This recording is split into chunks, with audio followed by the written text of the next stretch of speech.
भगवान वेदव्यास जी की शंका को नारद जी ने कहा कि आप ठीक कह रहे हैं, आने वाले युग में आने वाला युग कलयुग है और इस युग में ईश्वर प्राप्ति के जो मार्ग आपने बताए हैं ना वो कठिन है।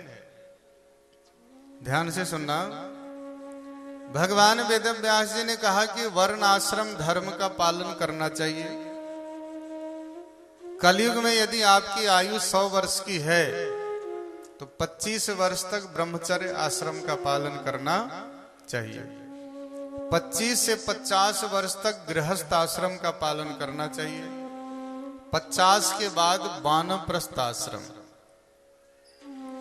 आज हम यहाँ जितने लोग बैठे हैं, यदि 50 वर्ष से 1 वर्ष भी ऊपर हो गया तो हम आपके आश्रम में आ गए हैं वानप्रस्थ आश्रम। वानप्रस्थ आश्रम किसको कहते हैं?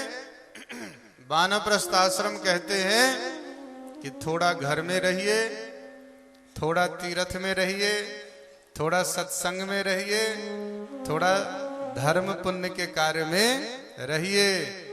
सारा दिन घर में ये सोफे पर बैठ करके ऐसा कमांडर की तरह मत देखिए कि वो क्या कर रहा, वो क्या कर रहा, वो क्या कर रहा, वो क्या कर रहा, क्योंकि आप वानप्रस्थ में आ गए हैं। वानप्रस्थ में कमांडर की दृष्टि नहीं होनी चाहिए, क्योंकि 50 वर्ष के बाद वानप्रस्थ आता है और उस समय तक बच्चे भी बड़े हो जाते हैं।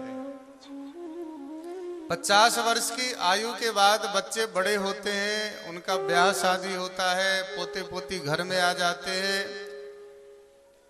तो हमें क्या सोचना चाहिए कि अब हमारा वानप्रस्थ आश्रम आ गया, अब धीरे धीरे घर पर परिवार की जिम्मेवारियों से मुक्त होना है और भगवान में अपने मन को लगाना है। और यदि भगवान 75 तक ले गए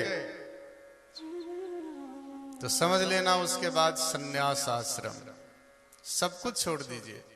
मैं ये नहीं कह रहा हूं कि शरीर से छोड़ना है, मैं ये नहीं कह रहा कि आप जंगल में ही जाके बैठ जाइए, मंदिर में ही जाके बैठ जाइए, गंगा किनारे बैठ जाइए।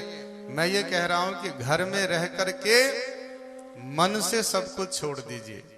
शरीर का त्याग महत्वपूर्ण नहीं होता है, त्याग तो आपके हमारे मन का होता है। जब तक मन से हम किसी चीज का त्याग नहीं करेंगे ना, त्याग नहीं हो सकता। भले आप काशी जाके बैठ जाओ, भले आप हरिद्वार जाकर के बैठ जाओ, कहीं भी जाकर के बैठ जाओ, त्याग किसका होना चाहिए? त्याग मन का होना चाहिए। इसीलिए गुरु ग्रंथ साहब में कहा गया, मन जीते जग जीत, जिसने मन को जीत लिया उसने जग को जीत लिया। गीता में भगवान बोले, अर्जुन मन ही बंधन का कारण है और मन ही मोक्ष का कारण है। मन ही व्यक्ति को संसार में बांध देता है और मन से ही व्यक्ति संसार से मुक्त हो जाता है। कहने का तात्पर्य, सन्यासी शरीर से नहीं होना है, सन्यासी किससे होना है? मन से होना है। मन का त्याग होना चाहिए।